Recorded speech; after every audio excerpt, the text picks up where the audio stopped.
लोग अभी तक बहुत सारी चीज़ें हमारी पिछली वीडियोस में पढ़ चुके हैं और आपने मेरी पिछली वीडियोस में डिफरेंट डिफरेंट चीज़ें देखी, जैसे कि आपने प्री हिस्ट्री को मेरी वीडियोस में देखा। आपने प्री हिस्ट्री के बाद प्रोटो हिस्ट्री को मेरी वीडियो में देखा। प्रोटो हिस्ट्री में हम लोगों ने इंडस वैली सिविलाइजेशन के बारे में पढ़ा। उसके बाद आगे चल के आप लोगों ने वैदिक एरा देखा। वैदिक एरा के साथ साथ वैदिक एरा के टाइम मतलब वैदिक एरा की एंडिंग के टाइम पे दो चीज़ें हुई, जैसे कि जैनिज्म और बुद्धिज्म का जो आना है वो हमने देखा। अब इसके बाद हम लोग कुछ डायनेस्टीज को देखेंगे जो कि हमारे एंशियंट हिस्ट्री के पॉइंट ऑफ व्यू से भी इम्पोर्टेंस रखती हैं। ऊपर से ये डायनेस्टीज हमको एक बैकग्राउंड प्रोवाइड करती हैं हमारे आने वाले लेक्चर्स के लिए। तो ये जो ये डायनेस्टीज हैं, बेसिकली अभी तक टोटल 3 डायनेस्टीज पहले तो हम लोगों को पढ़नी है, जो कि एंशियंट हिस्ट्री का पार्ट है हमारे आने वाले लेक्चर्स का बैकग्राउंड बनाने के लिए। तो ये जो 3 डायनेस्टीज हैं, ये 3 डायनेस्टीज कौन कौन सी हैं? ये 3 डायनेस्टीज जो हैं, पहले तो है हरियंका डायनेस्टी। हरियंका डायनेस्टी। दूसरी जो डायनेस्टी है वो है हमारी शिशुनागा डायनेस्टी।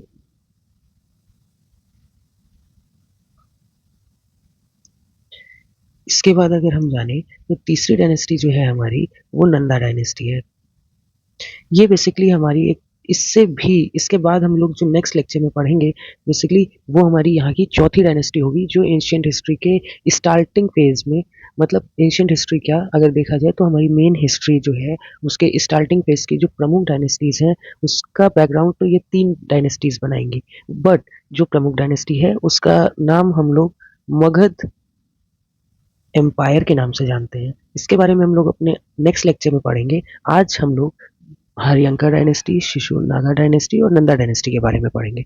इसके साथ साथ हम लोगों को ये जान लेना चाहिए कि जो मगध एम्पायर जो हम लोग नेक्स्ट लेक्चर में पढ़ेंगे उसके आने के कारण क्या क्या थे, या फिर ये जो डिफरेंट डायनेस्टीज जो आज के लेक्चर में हम लोग देखने वाले हैं जो कौन कौन सी हैं, हरियंका डायनेस्टी, शिशुनागा डायनेस्टी और नंदा डायनेस्टी, इसके आने के मेन मेन रीजंस क्या थे। तो बेसिकली सब लोग एक ही चीज चाहते थे कि मगध पे कॉन्क्वेस्ट, मगध कॉन्क्वेस्ट करना चाहते थे सब लोग। ठीक है, तो एक चीज है, मगध को ही क्यों कॉन्क्वेस्ट करना चाहते थे? तो मैंने जब आप लोगों को लास्ट लेक्चर में बताया था तो मगध एम्पायर जो था वो आपका गंगा और सोन रिवर के द्वाप पे था, और उसकी वजह से ये साउथ ऑफ गंगा था। साउथ ऑफ गंगा होने की वजह से यहाँ पे बहुत सारे मिनरल्स, एल्यूवियल सॉइल के रिजर्व्स, ये सब हम लोग अभी ज्योग्राफी में जब पढ़ेंगे तो हम लोग वहाँ पे जानेंगे।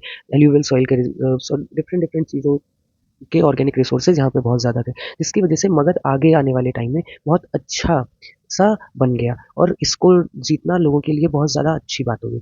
अब इसकी वजह से इसकी जो पोजीशन थी वो एडवांटेजियस पोजीशन पे था मगध, क्योंकि जब जिस आज की डेट में भी अगर हम लोग देखें तो जिस के पास भी रिसोर्सेज बहुत सारे हैं वो एडवांटेजियस पोजीशन पे रहता है।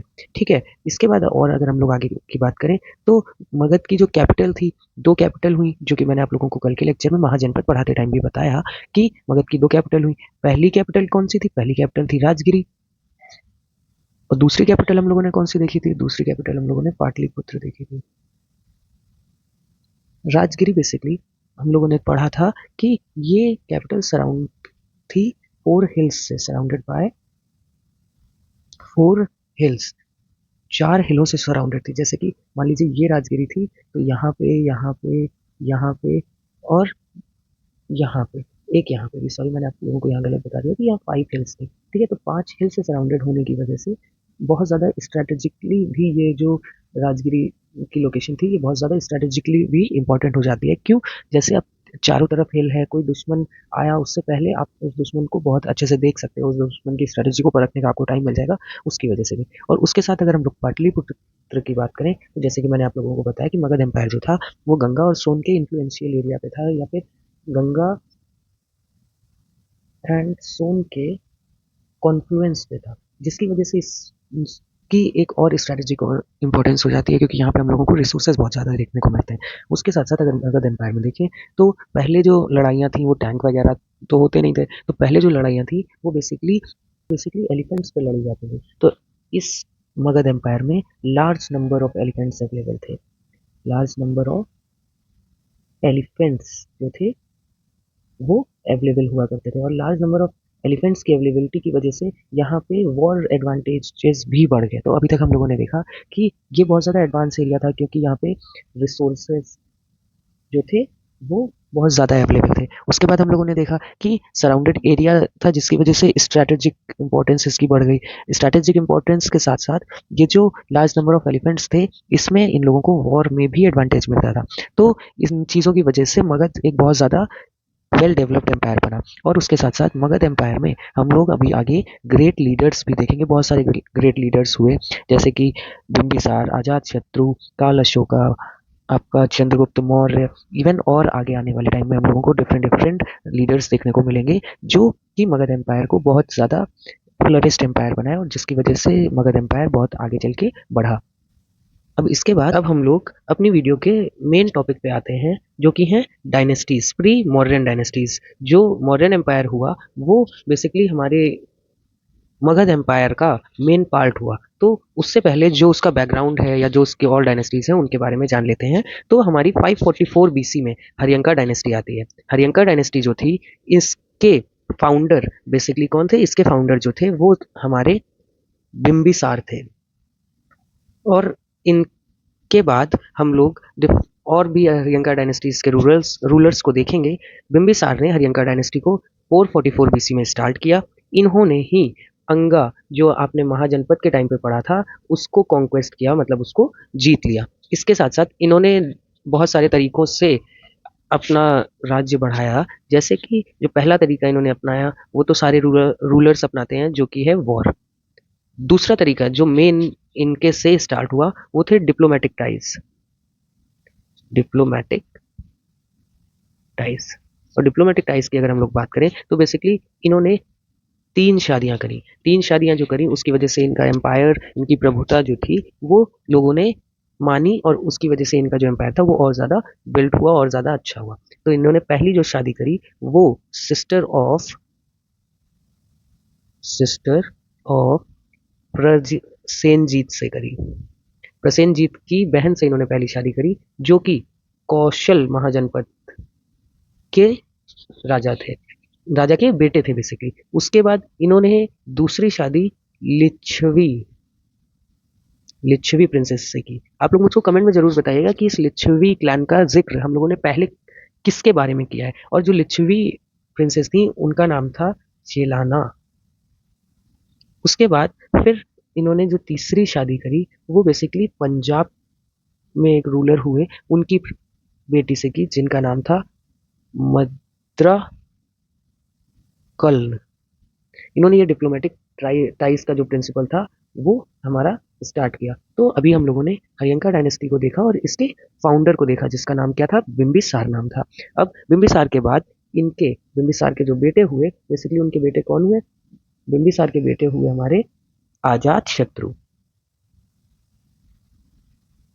अजात शत्रु हमारे बिम्बिसार के बेटे हुए, और ये हमारे हरियंका डायनेस्टी के सेकेंड रूलर हुए। इन्होंने अपनी जो मदर थी, जो कि छेलाना थी, लिच्छवी क्लैन से थी, इन्होंने लिच्छवी का जो एरिया था उसी को जीत लिया।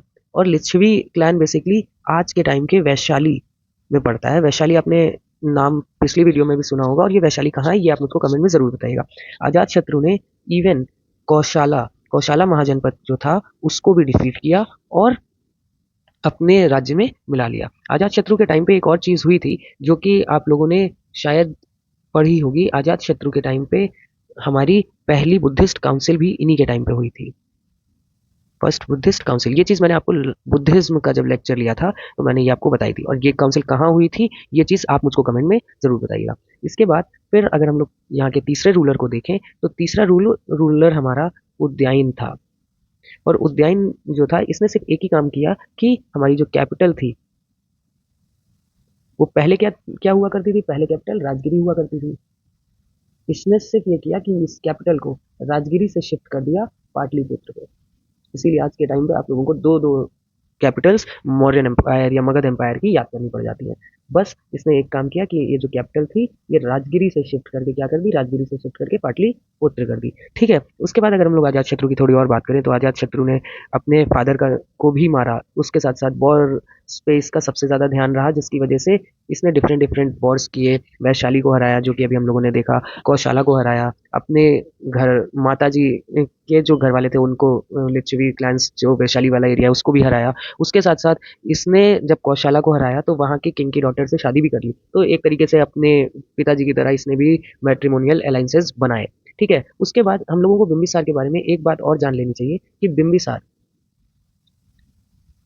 बिम्बिसार ने उज्जैनी उज्जैनी के जो राजा हुए वहाँ उस टाइम पे, बेसिकली आप लोगों ने देखा होगा कि जो एमपी वाला एरिया है जहाँ पे उज्जैनी महाजनपद हुआ करता था, वहाँ पे भी बहुत हाई रिसोर्सेज की अवेलेबिलिटी है और रिसोर्स रिच एरिया है वो भी, जिसकी वजह से जो हरियंका डायनेस्टी के बिम्बिसार थे और उज्जैनी के जो महाराज थे, वो उनके अंदर, या फिर उज्जैनी कहें या फिर उसका नाम जो मैंने आप लोगों को बताया था अवंती, अवंती के जो महाराज थे उनके बीच में पावर को लेके टसल चलती रहती थी। और जब ये टसल चलती रहती थी इसी की वजह से अब दुश्मन थे ये दोनों लोग, लेकिन हुआ ये कि उज्जैनी या फिर अवंती के जो किंग थे उनको ज्वाइंडिस हो गया, और ज्वाइंडिस जब उनको हुआ तो इन्होंने, बिम्बिसार ने इंसानियत के नाते अपना एक फिजिशियन जिसको हम लोग जीवक के नाम से जानते हैं, बेसिकली उस फिजिशियन का नाम जीवक था, वो इन्होंने अवंती भेजा जिससे उन उस राजा को ट्रीट किया जा सके। ठीक है, इसके बाद 413 बीसी में हमारा हरियंका डायनेस्टी खत्म हो गई, और हरियंका डायनेस्टी के खत्म होने के साथ साथ क्या स्टार्ट होती है, हरियंका डायनेस्टी के खत्म होने के साथ साथ हमारी शिशुनागा डायनेस्टी स्टार्ट होती है। शिशुनागा डायनेस्टी में बेसिकली हम लोगों को दो किंग को जानना जरूरी है। पहले पहले थे शिशुनाग शिशुनाग, ये पहले किंग है, ये बेसिकली इसके फाउंडर है। ठीक है, ये इसके क्या है, इसके फाउंडर है। तो अब इनके नाम पे ही इस डायनेस्टी का नाम पड़ा, तो आप लोगों को खुद ही याद हो जाना चाहिए कि ये इसके फाउंडर हैं। दूसरी चीज, इन्होंने जो काम किया वो इन्होंने डिफीट किया किसको, इन्होंने डिफीट किया अवंती को। अवंती की कैपिटल हम लोगों ने महाजनपद में पढ़ी थी, वो चीज आप मुझको कमेंट में बताइएगा। और जो अवंती थी, अवंती ये वही जगह है जहाँ पे बिम्बिसार ने राजा को ठीक करने के लिए अपना जीवक नाम का फिजिशियन भेजा था, और डिफीट किया अवंती को। उसके साथ साथ मगध में उसको क्या कर लिया, मगध एम्पायर में उसको मर्ज कर लिया। ठीक है, इसके बाद हम लोगों को जो दूसरा राजा जानने की जरूरत है, वो दूसरा राजा सिर्फ और सिर्फ कौन है, वो है काल अशोक। और काल अशोक के बारे में हम लोगों को सिर्फ एक चीज ही जानने की जरूरत है कि इसने क्या किया, इसने सेकेंड बुद्धिस्ट काउंसिल कराई थी। इसके अलावा हम लोगों को इसके बारे में कोई और चीज जानने की जरूरत नहीं है। और सेकेंड बुद्धिस्ट काउंसिल कब हुई थी और कहाँ हुई थी, ये चीज आप मुझको कमेंट में बताइएगा। ठीक है, तो अब हम लोगों ने शिशुनागा डायनेस्टी में पहले तो उसके फाउंडर शिशुनागा के बारे में जाना, शिशुनागा के बारे में जाना कि उसने अवंती को हराया और उसको मगध में मिला लिया। उसके बाद हम लोगों ने उसके बेटे काल अशोका के बारे में जाना, जिसके बारे में हमने जाना कि इसने सेकेंड बुद्धिस्ट काउंसिल कराई थी। ठीक है, उसके बाद अब हम लोग आते हैं आज के लेक्चर की आखिरी डायनेस्टी जो कि है Nanda dynasty. Nanda dynasty basically 344 BC में स्टार्ट हुई। इसको स्टार्ट किया महापद्मानंदा ने, महापद्मा नंदा ने इसको स्टार्ट किया। और इसने बेसिकली महापद्मानंदा जो इसके फाउंडर थे, उन्होंने टाइटल कौन सा लिया, उन्होंने टाइटल लिया एक रथ का। एक रथ का टाइटल उन्होंने लिया। एक रथ का मतलब होता है एम्पायर बिल्डर। एम्पायर बिल्डर इन्होंने टाइटल लिया। इसके बाद इनके बेटे धनानंद धनानंदा गद्दी पे बैठे, मतलब इनको महापद्मानंदा जो थे हमारे, महापद्मानंदा को धनानंदा ने सक्सीड किया। धनानंदा बहुत ज़्यादा अय्याश किस्म का आदमी था, जिसकी वजह से ये माना जाता है कि उसने किसी ब्राह्मण को, शिशु जिसका नाम बेसिकली चाणक्य था, उसको थ्रेट किया, उसको अपमानित किया, जिसकी वजह से उस ब्राह्मण ने चंद्रगुप्त को तैयार किया और हमारी मेन डायनेस्टी जो मौर्यन एम्पायर है, मगध एम्पायर की जो मेन डायनेस्टी जो मौर्यन एम्पायर है, उसको स्टार्ट किया। तो महापद्मानंदा के बारे में आप लोगों को एक चीज जरूरत है जानने की कि 326 बीसी में इसी के टाइम पे अलेक्जेंडर ने भारत पे आक्रमण किया था। लेकिन वो आप लोगों को पता होगा कि बैटल ऑफ हाइडेपस हुआ किसके किसके बीच में, अलेक्जेंडर और दूसरे कौन थे, दूसरे थे हमारे पोरस। ठीक है, पोरस और अलेक्जेंडर के बीच में ये युद्ध हुआ। इसको जीता तो जरूर अलेक्जेंडर ने, लेकिन पोरस ने ऐसा कहा कि मैं राजा की तरह ही रहना चाहता हूँ, जिसकी वजह से अलेक्जेंडर भारत को छोड़ के चला गया। तो सिर्फ धनानंद के बारे में अगर हम देखें तो धनानंद की हिस्ट्री में सिर्फ एक ही मेन इवेंट हुआ कि यहाँ पे 326 BC में बैटल ऑफ हाइडेपस हुआ, जो कि अलेक्जेंडर और पोरस के बीच में हुआ। ये चीज़ आपको याद रखने की ज़रूरत है। अब इसके साथ-साथ अब हम लोगों ने जैसे कि डिफरेंट एरास पढ़ते हुए अभी तक हम लोग आ रहे हैं। हम लोगों ने पैलियोलिथिक एज देखी, नियोलिथिक एज देखी, मीज़ोलिथिक एज देखी, चाल्कोलिथिक एज देखी, फिर हम लोगों ने ब्रॉन्ज एज देखी, वैदिक पीरियड देखा। तो हम लोगों ने वहाँ पे उसकी सोसाइटी को भी देखा था। हर एक चीज़ की सोसाइटी को भी देखा था कि लोग वहाँ पे रहते बेसिकली कैसे थे। तो यहाँ पे क्या हम लोगों ने देखा कि यहाँ पे हम लोगों को जो पॉटरी मिली, जो हमको पॉटरी मिली वो नॉर्दर्न ब्लैक पॉलिश्ड पॉटरी थी। ब्लैक पॉलिश्ड वेयर की पॉटरी थी। ठीक है, उसके बाद अगर हम देखें तो इस टाइम पे silver coins, punch marked silver coins, punch marked silver coins भी इशू हुए। इन पंच मार्क सिल्वर कॉइन का जिक्र हम लोगों ने पिछली वीडियो में भी किया था, जब हम लोगों ने देखा था कि जैनिज्म और बुद्धिज्म के राइज का क्या मेन मोटिव या अगर कॉजेज हम लोग जब देख रहे थे, तो उसमें भी हम लोगों ने पंच मार्क सिल्वर कॉइन्स का देखा था या फिर का यूज किया था। तो इन सिल्वर कॉइन्स को कहा क्या जाता था? इन सिल्वर कॉइन्स को बेसिकली निशिका कहा जाता था या सतमाना कहा जाता था। ठीक है, इसके बाद अगर हम लोग देखें तो आर्टिशियंस और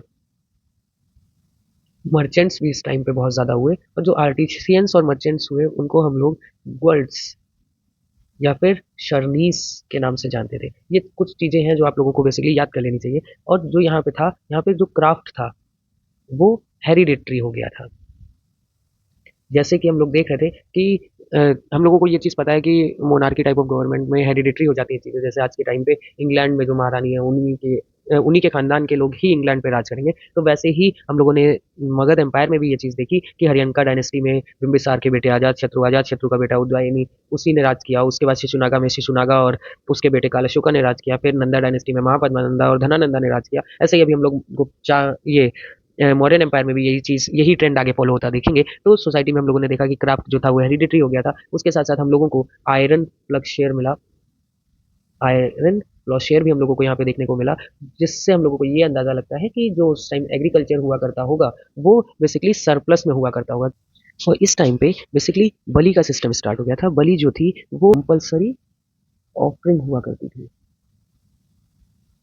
टू गॉड। बेसिकली यहाँ पे जो गॉड डिपिक्टेशन है वो किंग के ही लिए कहा जा रहा है। ठीक है, तो हम लोगों ने बलि का सिस्टम वैदिक एरा में भी देखा था कि बलि जो थी वो नॉन मैंडेटरी ऑफरिंग थी, लेकिन यहाँ पे आते आते ये कंपलसरी ऑफरिंग बन गई। इसके बाद अगर हम लोग कुछ पोस्ट को देखें कि इस टाइम पे कुछ पोस्ट कौन कौन सी पोस्ट प्रिवेल कर रही थी, तो इस टाइम पे गृहपतिस गृहपति कहा जाता था। किसको कहा जाता था? गृहपति बेसिकली रिच पीजेंट्स को कहा जाता था। ठीक है, और ये जो पीजेंट्स हुआ करते थे basically peasants 1/6 of the produce जो था, 1/6 प्रोड्यूस टैक्स के रूप में दिया करते थे। और जो हमारा यहाँ पे विलेज हेडमैन हुआ करता था, मतलब जो हमारे गांव का मुखिया हुआ करता था, उसको हम लोग क्या कहते थे? उसको हम लोग भोजक या फिर ग्रामीणी कहते थे। इसके साथ साथ आप लोग मुझको कमेंट में बताइएगा कि हम लोग विलेज हेडमैन को वैदिक एज में क्या कहते थे। ठीक है, और इसके साथ साथ जो कस्टम टैक्स जो लेता था, कस्टम टैक्स कलेक्टर जो था, उसको हम लोग शौल्कीय का या फिर शुल्क अध्यक्ष के नाम से जानते थे। शुल्क अध्यक्ष के नाम से जानते थे। तो इसी के साथ साथ हमारा जो बैकग्राउंड जो मुझको बनाना था बेसिकली मौर्यन एम्पायर को पढ़ाने से पहले, वो कंप्लीट होता है। तो हम लोगों ने इसके बैकग्राउंड में पहले ये जाना कि कौन कौन सी डायनेस्टीज हुई, उनकी सोसाइटी क्या क्या थी, और बेसिकली आपको जो इसमें याद करने वाली चीज़ है वो आप लोगों को याद कर लेनी है कि कैपिटल कब कन्वर्ट हुई। बस इसी के साथ साथ हम देख लिया कि मौर्यन एम्पायर का बैकग्राउंड क्या था। तो अब हम लोग अपने नेक्स्ट लेक्चर मौर्यन एम्पायर या फिर मगध एम्पायर के मेन टॉपिक मौर्यन एम्पायर को पढ़ने के लिए तैयार हैं। अब हम आज की वीडियो को इस 3 डायनेस्टीज के साथ खत्म करते हैं, लेकिन कल हम लोग मौर्यन एम्पायर को जानेंगे और उसके साथ साथ उसके मेन रूलर अशोका को भी जानेंगे। Thank you.